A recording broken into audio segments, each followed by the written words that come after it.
As quatro variáveis que interferem no crescimento da população são natalidade, mortalidade, imigração e emigração.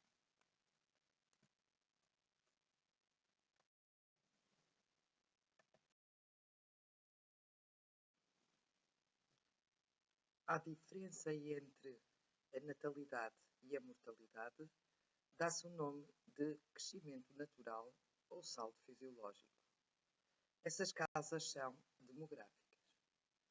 No entanto, para sabermos o crescimento real e efetivo da população, para além da natalidade e da mortalidade, teremos que calcular o saldo migratório, a diferença entre imigração, o número de pessoas que entram num país para aí residir e trabalhar, com a emigração, que é a saída da população de um país para trabalhar e residir no estrangeiro. Sendo assim, calculamos o crescimento efetivo, que não é mais do que a soma do crescimento natural com o saldo migratório.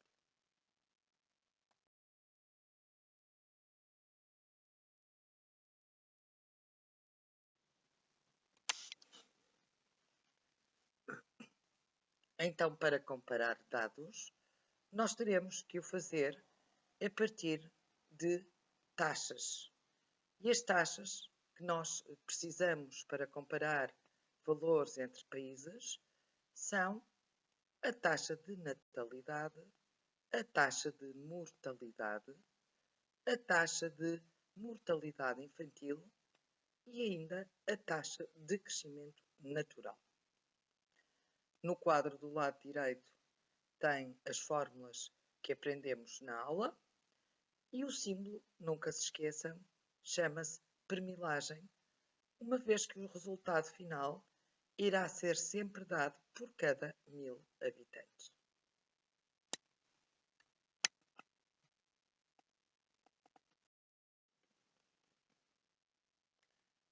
Outros indicadores demográficos importantes e que interferem na evolução da taxa de natalidade são a taxa de fecundidade, que não é mais do que o número de nascimentos por cada 1000 mulheres em idade fértil ou fecunda, e o índice sintético de fecundidade, que corresponde ao número de filhos que, em média, cada mulher tem ao longo do seu período de fertilidade.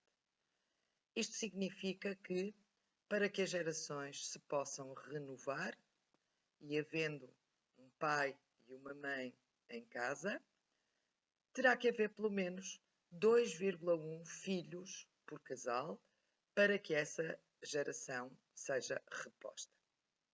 Em Timor-Leste, essa geração está mais que reposta, uma vez que o índice sintético de fecundidade corresponde, em média, a 5,5 filhos por casal.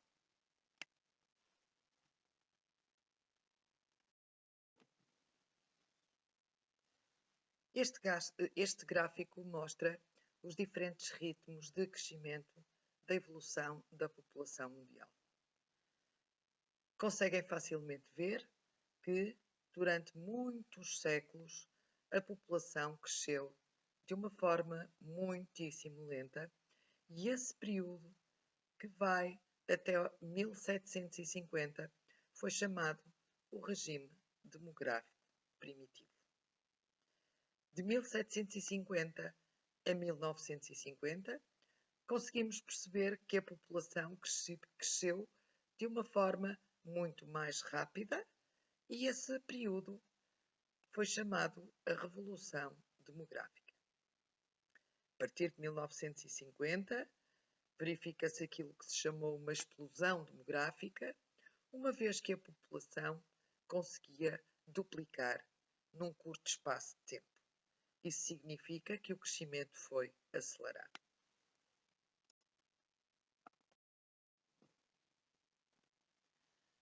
Vamos então agora tentar perceber estas três fases da evolução da população mundial. O regime demográfico primitivo, a revolução demográfica e a explosão demográfica. Em relação ao primeiro período, que demorou muitos anos e que nós já sabemos que houve um crescimento muito lento da população, este crescimento deve-se fundamentalmente a uma taxa de natalidade elevada e uma mortalidade de igual modo elevada. Isto significa que nascia muita gente, mas morria muita gente. E assim a população, durante séculos, cresceu de uma forma muito lenta. Em 1750, há um crescimento rápido da população que se foi prolongando até 1950. Chama-se Revolução Demográfica. O crescimento natural foi elevado porque a natalidade continuava a ser muito elevada, mas a mortalidade baixou de uma forma drástica. Foi baixando lentamente à medida que diminuíam as guerras, aumentava o número de alimentos, foram-se descobrindo medicamentos e por isso a população foi vivendo mais tempo. Esta fase que nós nos encontramos agora chama-se a explosão demográfica. Iniciou-se praticamente depois da Segunda Guerra Mundial, a partir de meados do século XX, e verifica-se um crescimento natural muito elevado, ou mesmo chamado acelerado. A natalidade continua elevada, mas a mortalidade baixou muito, em virtude, fundamentalmente, da assistência médica medicamentosa, que cada vez está mais desenvolvida e, como tal, a própria vacinação maciça da população tem aumentado muito a esperança média de vida da população.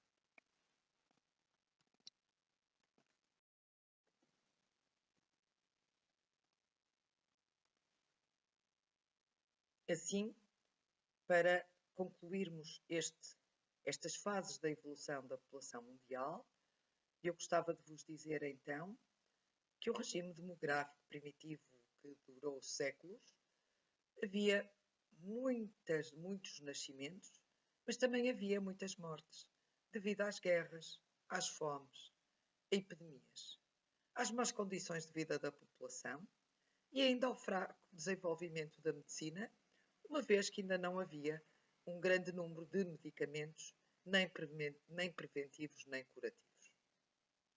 Na Revolução Demográfica, período compreendido entre 1750 e 1950, ocorreu a Revolução Industrial e houve uma grande mudança de vida das populações. Não só se verificou um desenvolvimento social, como também um desenvolvimento económico, acompanhado de uma revolução agrícola que aumentou o número de alimentos e, portanto, a população morria muito menos de fome, estava melhor nutrida e, por isso, resistia mais a doenças. Houve o desenvolvimento da medicina com a descoberta de antibióticos, de vacinas, do raio-x e, portanto, podemos considerar que houve uma melhoria das condições de vida da população. Assim, a natalidade permanecendo elevada, mas a mortalidade que foi baixando gradualmente, fez com que a população crescesse, uma vez que a esperança média de vida foi aumentando. No período que nos encontramos atualmente, a chamada explosão demográfica, verificamos uma redução cada vez maior da taxa de mortalidade e nos países em desenvolvimento, onde a taxa de natalidade continua elevada, verifica-se que a mortalidade ao baixar levou a um crescimento muito acelerado da população. A ajuda humanitária aos países em desenvolvimento provocou uma descida brusca da taxa de mortalidade em virtude da vacinação a quase toda a população, que levou a uma diminuição do número de doenças e, como tal, a população vive mais tempo e melhorou as suas condições de vida.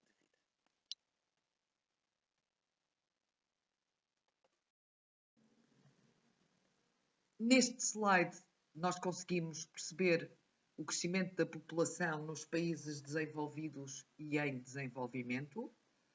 No gráfico da esquerda verifica-se ou registra-se o desenvolvimento e a evolução da taxa de natalidade nos países desenvolvidos e nos países em desenvolvimento. Nos países desenvolvidos, percebemos que até 1900 as taxas eram bastante altas e que foram descendo lentamente, acabando por ter hoje em dia valores muito baixos de natalidade. Nos países em desenvolvimento, a taxa de natalidade mantém-se elevada, mais ou menos até aos anos 90 do século XX, começando a diminuir ligeiramente, mas ainda com valores que são relativamente altos. No gráfico da direita, temos a evolução da taxa de mortalidade. Nos países desenvolvidos, no século XIX, os valores eram ainda bastante elevados, mas foi descendo gradualmente até estabilizar e ter valores muito baixos hoje em dia. Nos países em desenvolvimento, a taxa de mortalidade desceu muito ao longo do século XX, especialmente após 1950, e acaba, portanto, por dizer respeito a uma ajuda dos países desenvolvidos aos países em desenvolvimento, que vamos ver de seguida. O gráfico abaixo mostra ou refere a evolução do crescimento natural, a diferença entre os valores de natalidade e de mortalidade, verificando-se que o crescimento nos países desenvolvidos inicialmente aumentou com a descida da mortalidade, mas depois a natalidade e a mortalidade têm ambas valores muito baixos e é assim que se encontra na atualidade.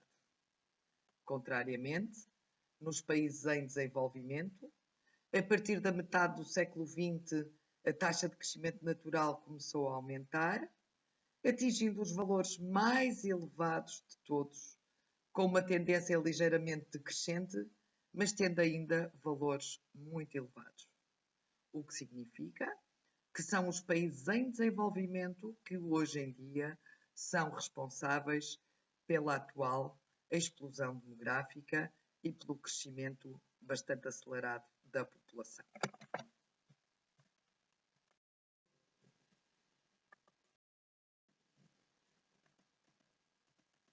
Quais são então os fatores que condicionam o crescimento natural, tanto nos países desenvolvidos como nos países em desenvolvimento?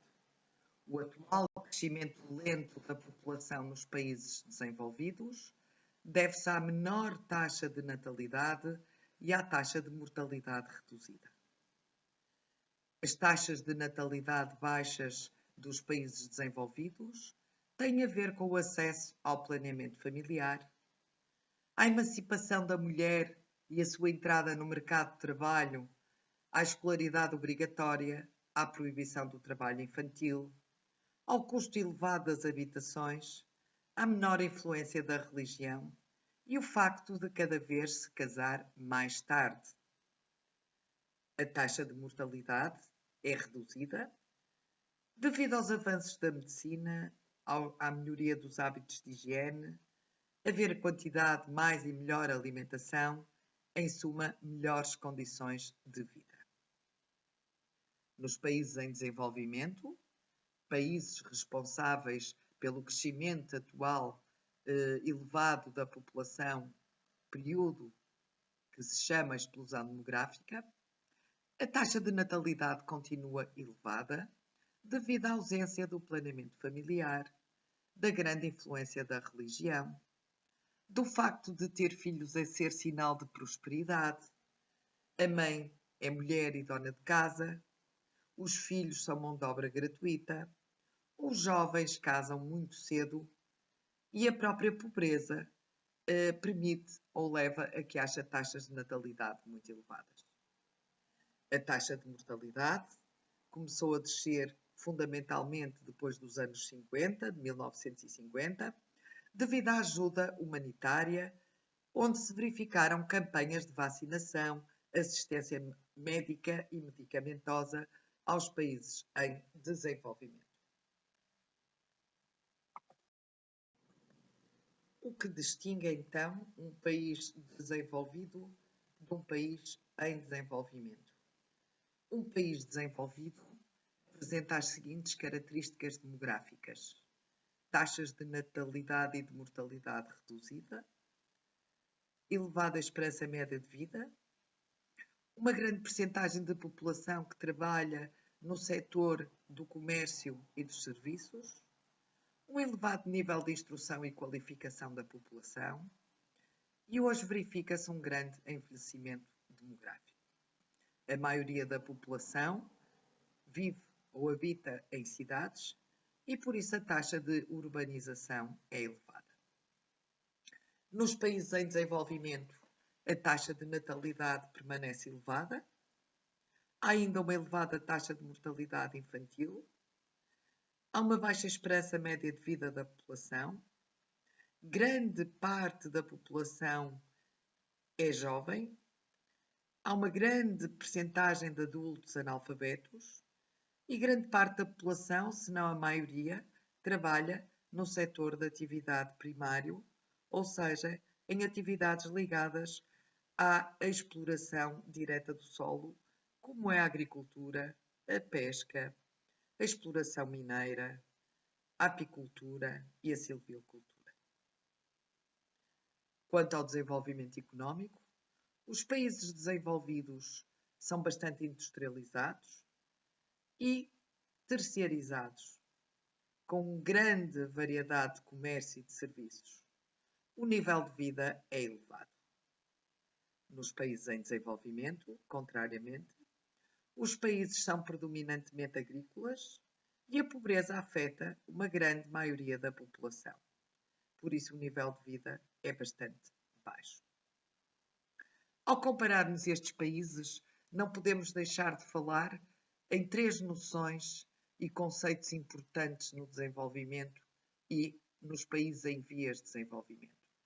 A noção de crescimento económico, que no fundo é o aumento da produção de bens e serviços expressos no produto interno bruto ou no produto nacional bruto e que gera a riqueza necessária para atingirmos o desenvolvimento.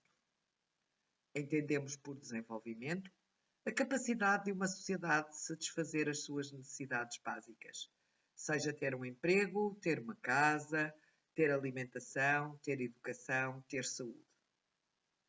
Isso significa que para haver desenvolvimento tem que haver riqueza, pois essa riqueza é que vai permitir construir casas, hospitais, escolas, que são colocadas ao dispor da população.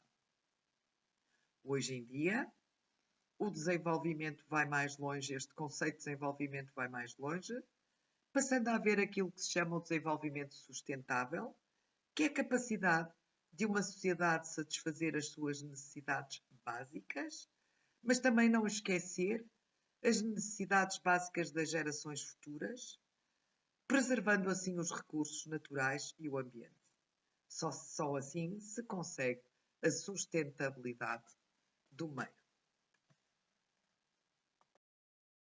Para explicar a evolução da população nos países desenvolvidos, surgiu no início do século XX um modelo de transição demográfica que descreve a passagem de uma fase de equilíbrio demográfico, com altas taxas de natalidade e de mortalidade, para outra, também estável, mas com valores baixos das duas taxas. Passamos do regime demográfico primitivo para o regime demográfico moderno. O modelo não é perfeito, mas pode também aplicar-se aos países em desenvolvimento e ajuda a compreender a desigual evolução dos comportamentos demográficos, permitindo relacioná-la com o processo de desenvolvimento. Assim, numa primeira fase, regime demográfico primitivo, todos os países do mundo tinham um fraco crescimento económico, um fraco crescimento da população. A taxa de natalidade era elevada, havia falta de meios de contracepção, mortalidade infantil muito elevada. A taxa de mortalidade era igualmente elevada devido a doenças, a fomes, a guerras e epidemias. Por isso a população era estável e aumentava muito pouco e lentamente. Atualmente, no regime demográfico moderno, vamos para a última fase, a população cresce muito pouco, está estável, mas com uma taxa de natalidade baixa e uma taxa de mortalidade baixa. Verifica-se depois um processo de transição em duas fases. Uma primeira fase de transição demográfica, onde se verifica a aceleração e o aumento do ritmo de crescimento da população, devido à taxa de natalidade ser elevada, mas a mortalidade ter começado a descer devido aos avanços da medicina e às melhorias das condições de vida da população. A população aumenta assim muito rapidamente. Mas neste modelo de transição demográfica há a fase 2 da transição, em que se começa a verificar um crescimento da população a diminuir. A taxa de mortalidade já era baixa, mas a taxa de natalidade começa a descer devido ao uso de contraceptivos e valorização social da mulher. Assim, a população vai crescendo a um ritmo muito inferior. Isto significa que muitos países ainda estão em fase de transição demográfica, outros já se encontram no regime demográfico moderno e há ainda outros, os talvez menos desenvolvidos países mais pobres do mundo, continuam ainda num regime demográfico primitivo. Acredita-se que se vai passar de um regime demográfico primitivo para um regime demográfico moderno, mas os países vão se encontrando em fases diferentes nesse crescimento.